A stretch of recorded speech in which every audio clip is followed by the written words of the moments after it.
What's up, guys? Thanks so much for clicking on the video. My name is Leah, and baby, let's get into the drama of it all, okay? So let's get into it. All right, y'all. So first up, let's talk about Real Housewives of Potomac. So it looks like Monique is finally answering questions about the whole Traitors situation. So I'm getting this from the Bravo Shade Room, who got this from the Neighborhood Talk. And it says this: Monique Samuels admits that Candace Diller Bassett being asked to join NBC's Traitors influenced her decision not to do the show. Why would a person that's pregnant do that show? That's weird. So let me play the clip for you guys. The Traitors. I didn't realize that the Traitors was like NBC Universal. And still I was down. So I heard that they wanted me to be on the show. I need to make sure the money's good. Reality TV stuff, it is always last minute. You know, they act like you don't have a life outside of whatever it is they're trying to do. And I just was like, you know what, they're taking too long. If they don't come back with something really soon and respond to whatever, raising their offer and give me some better numbers, then I'm not gonna be able to do it. And that's pretty much what happened. But then on the back end, I heard about some shady stuff that was going on. So apparently they were trying to put me and Candace from RHOP on the Traitors at the same time. I didn't know that she was pregnant. I didn't know that she was supposed to be on the show. And the only reason that I found out is because my manager is well connected. And we started finding out all of this stuff. And I'm like, first of all, that's low down to try to put a pregnant woman in that position. Here's what happened with up, number one. Second of all, I don't even know why a person that's pregnant would even do that show or want to do that show, because it's a lot of physical challenges and stuff in there. So I thought that was weird. But regardless, I'm like, why would you try to take something from a totally different show and try to make it something that could potentially be very nasty? Once I started finding out all of the shady shenanigans that were also going on behind the scenes, and they couldn't afford me. So I was just like, I'm not doing this. And then once I found out about all the shady stuff that was going on, I was like, you know what? Let them know that I declined not only this season, but every other season. Like, I'm not doing it at all. So again, shouts out to the Bravo Shade Room for reposting the Neighborhood Talk, and shouts out to the Neighborhood Talk for splicing all of this together, because I watched the original video and it was 4 minutes and maybe like 14 seconds long. And honestly, Monique was just giving word salad. And I was like, ma'am, can you get to the meat and potatoes of what you're trying to say? And so the way they spliced the video down to 1 minute and 50 seconds, they really focused in on what everybody wanted to know, like the main crux of what she was trying to say. So I just have a few things to say about this. Number one, I don't understand why she didn't do this live 3 weeks ago. I went back and looked at my initial video about this whole situation, and it's 3 weeks old. And I'll link it below if you would like to get an update about all of this. But I was just like, why did you wait 3 weeks? And I get it. Someone asked her a question in her live, but I was still like, you could have just did this 3 weeks ago. Number two, I don't believe Monique when she said she didn't know that Traitors was a part of NBC Universal. And the reason why I say that is the only way that you can watch Traitors legally, not pirating it, is on the Peacock streaming app, which is clearly owned by NBC Universal. And I remember when I did my initial video, like I said, the link will be in the description box below. She was in her comments talking about like, oh, I love the show and I would love to be a part of it, when she was claiming that she declined the offer. So I'm like, so you know who owns the show. On top of that, Andy hosted last season's reunion. Majority of the people who tuned in to watch Traitors was watching because of how good Phaedra was playing.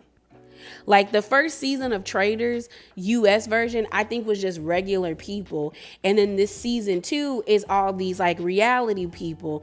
Like you had the Housewives, you had MJ from Shahs of Sunset. There were people that played on Big Brother, people that played on Survivor. They had people that were on The Bachelorette and The Bachelor. Then we had the people from The Challenge and all of that stuff. So it's like, they had a huge buzz. So you can't tell me you didn't know that. On top of that, you work in radio. So you're telling me on your radio station, y'all didn't speak about Phaedra, or y'all didn't have any communication about like how good the show was going? Because for a long time, Every time I turned on the radio, whether it was, the R&B or it was the pop radio, they were talking about Traitors and how much they loved the show. So I'm just like, yeah, girl, I don't believe that. I also didn't like the way she spoke when it was pertaining to Candace in this clip, or in the 4-minute clip I saw, because there's still a tinge of like irritation when it comes to Candace and her with her. I think Monique resents the fact that she wanted to be on the show, but the moment Candace pulled out when she found out that she was pregnant, they decided to resend her invitation, because I do not believe the whole like they couldn't afford me. Ma'am, what do you mean they couldn't afford you? But before I go on a tangent about they couldn't afford her, I don't get why you still have pressure for Candace when 5 years ago you mopped that girl upside the head repeatedly. Like, a lot of people will say you won. So what are you mad about? And I really think she resents the fact that when Candace pulled out, they told her we don't need you anymore, because the whole like, why would a pregnant person do that? It's do this show. That's weird. That's weird. I didn't even know she was pregnant. Okay. And I bet you, like I said, when she found out that she was pregnant, she pulled out. And they said, we don't need you. Because honestly, I'm going to leave it at that. Because the comment, let's move on to the comment about they couldn't afford me. They could afford Phaedra, Sheree, Larsa Pippen, and Tamra. 4 housewives that have actually made an impact on that network and contributed to that network's pockets, but they couldn't afford you, somebody who left the network to be on OWN, and we just found out that y'all was making $2,000 to $5,000 possibly on that show, give or take, but you were probably making 10 times as that per episode on Potomac. Yeah, Monique missed me with that. I just don't get how y'all go up for somebody who blatantly lives in delusion and tells fallacies and half-truths. But let's move on. So let's talk about Real Housewives of OC. So on Tuesday night, Jeff Lewis was on there with Caroline Stansberry from Real Housewives of Dubai. And they got on the discussion about Real Housewives of OC, and they were talking about Shannon. And Jeff pretty much said he doesn't like the way that the network did Shannon. So let me play that clip for you guys. And Stansberry also chimed in agreement to Jeff's opinion about how the network or how the show is doing Shannon. Like that you took away all her allies.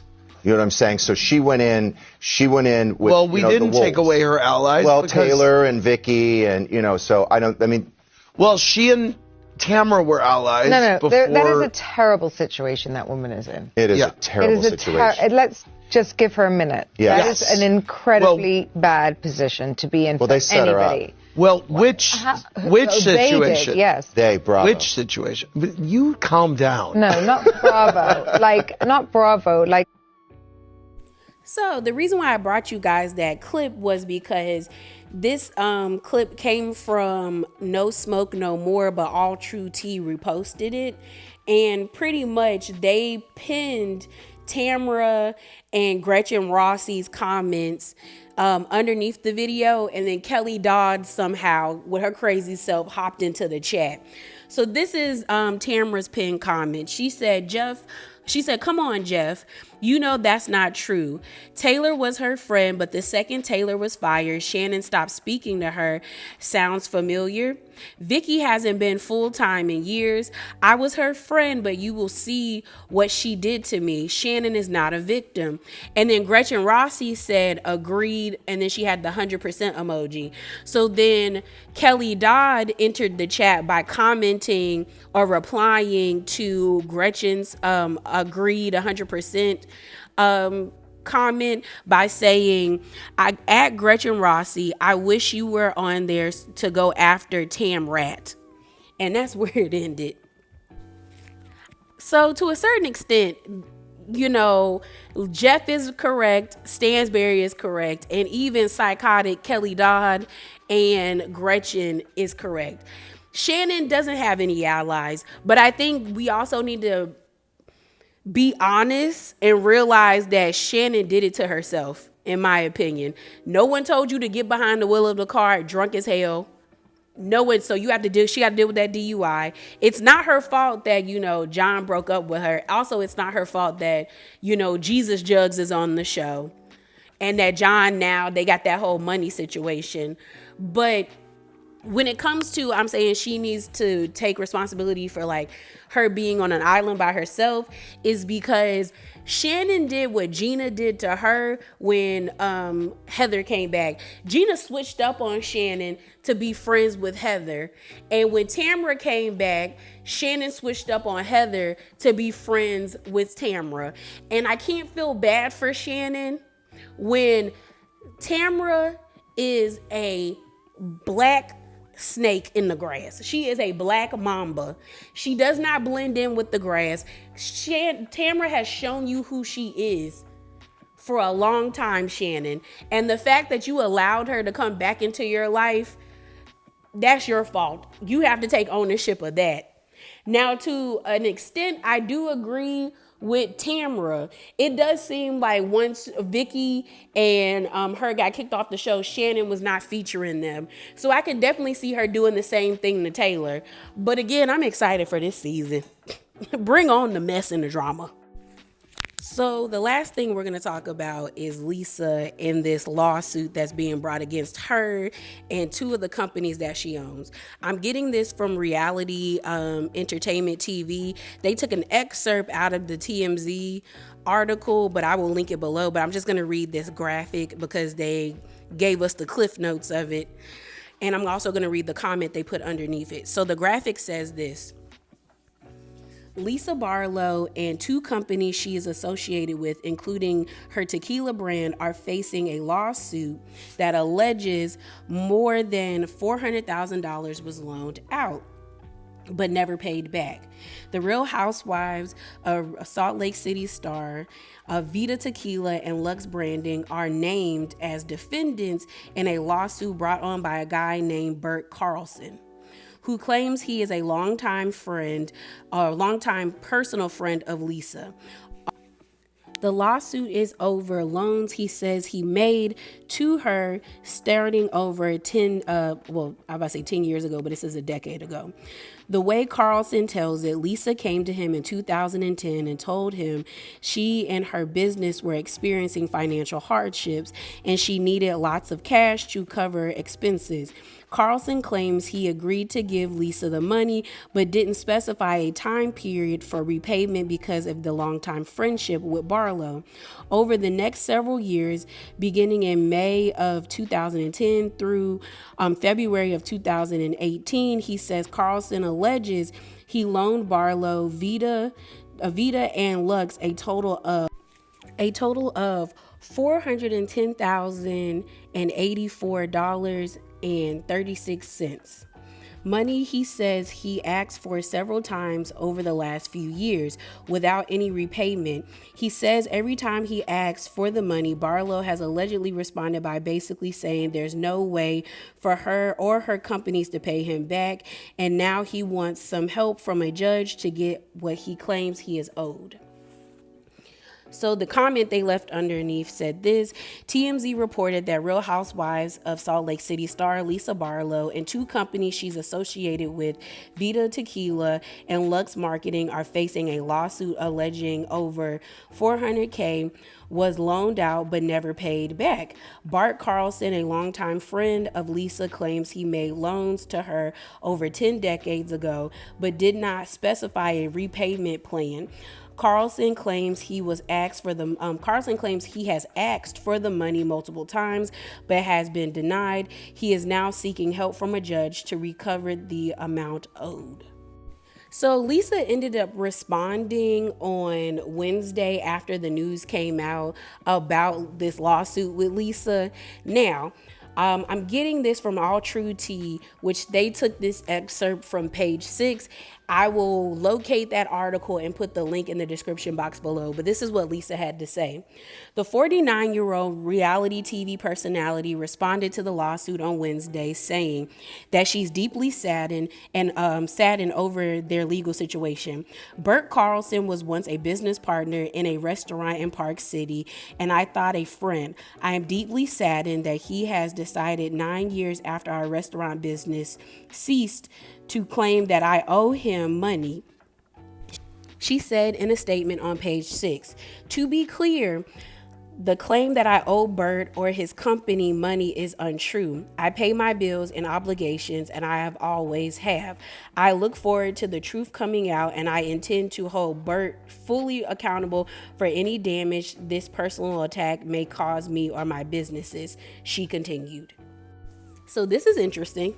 This is very interesting because I was already looking at Bert like, this doesn't make sense to me. And the reason why I say that is you gave her money over 10 years, over a 10-year span, and you never thought to create a payment plan. And now that you probably have fallen on hard times, you want that money back. Sir, like I can see a judge being like, y'all didn't have like a contract or a payment plan. Like maybe y'all had like a verbal agreement, but you kept giving her money. Like after the first year of you giving her money and she didn't pay you back like you claim, why would you continue to give her money? And now you have Lisa being like, we stopped dealing with each other 9 years ago when our restaurant like closed. Why all of a sudden are you bringing this up now? I'm interested to see if this is going to play out on Salt Lake City. I think they're still filming. I saw that Monica said something about like, this is her karma and she wishes Lisa well in hell and all of that stuff. I said, Monica, this is why you will never get back on this show, because you play your hand every time. If you would have came humble, you might, well, no, them ladies don't like you. But yeah, girl, that wasn't needed, Monica. But I'm hoping somebody brings this up while they're filming, because I want to know the tea. So yeah, y'all, that is it. That is all. Remember to be bravely authentic, and definitely hop down in them comments below and share your thoughts with me on all the things that I have discussed. And I'm out, y'all. Deuces.